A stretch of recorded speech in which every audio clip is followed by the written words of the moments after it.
வச்சபடியாக இருக்கா. இப்போ ஒரு வெங்காயம், 4 பூண்டு பல், பச்சை மிளகா, ஒரு தக்காளி வெட்டி வச்சுக்கிட்டேன். ஃபஸ்ட்லேருந்து முதல்ல பருப்பை வேக வச்சுட்டு அப்புறம் பருப்பை முக்கால் வெக்காடு வந்தோடனே முருங்கைக்காய், 4 பூண்டு பல், ஒரு 5 6 பச்சை மிளகா, காரத்துக்கு ஏற்ற மாதிரி ஒரு தக்காளி வெட்டி வச்சுக்கிட்டேன்.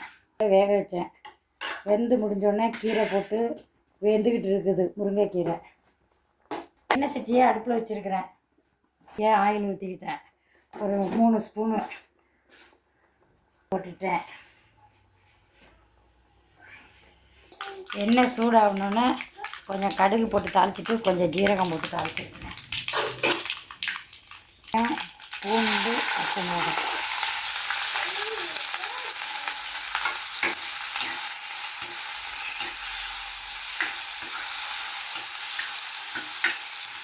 மிளகாய் பொரிஞ்சோடனே தக்காளியை போட்டுட்டேன். தக்காளியை போட்டு நல்லா வதக்கணும்.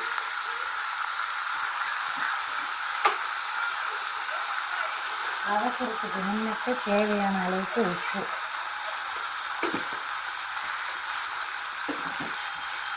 அப்புறம் கொஞ்சம் மஞ்சள்.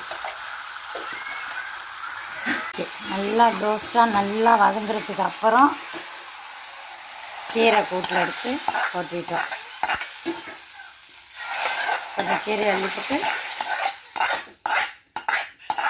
அவ்வளோதான், கீரை கூட்டு ரெடி. அடுத்தது ரெடி. அடுத்தது